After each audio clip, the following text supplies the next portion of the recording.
வெளிநாடு வாழ் இந்தியர்கள் யாருன்னா, இந்திய கடவுச்சீட்டை பெற்று வெளிநாட்டில் வசிக்கும் இந்திய குடிமக்களை குறிப்பது தான் வெளிநாடு வாழ் இந்தியர்கள்.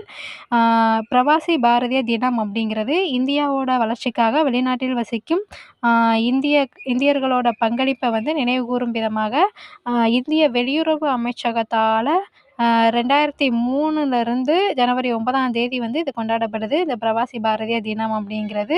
இது எதுக்காக அப்படின்னா, 1915 ஜனவரி 9ஆம் தேதி மகாத்மா காந்தி வந்து தென்னாப்பிரிக்காவிலிருந்து இந்தியாவுக்கு திரும்பியதை நினைவுகூரும் விதமாக தான் இந்த தினம் வந்து கொண்டாடப்படுது. ஆ மேலும் இந்த தினம் வந்து எல்எம் சிங்வி குழுவோட பரிந்துரைப்படி தான் 2003ல இருந்து பிரவாசி பாரதிய திவாஸ் தினம் வந்து கொண்டாடப்படுகிறது. இந்த நாளையொட்டி 3 நாட்களுக்கு வெளிநாடு வாழ் இந்தியர்களோட பிரச்சனைகளை வந்து ஆராயும் வண்ணம் மாநாடுகள் வந்து ஏற்பாடு செய்யப்படுமாம். மேலும் ஒவ்வொரு ஆண்டும் பிரவாசி பாரதியர் சம்மன் விருதும் வந்து வழங்குறாங்க. 2003 ஜனவரி 9ஆம் நாள் முதலாக இந்த மாநாடு வந்து புதுடில்லியில வந்து நடைபெற்றதுன்னு சொல்லியிருக்காங்க.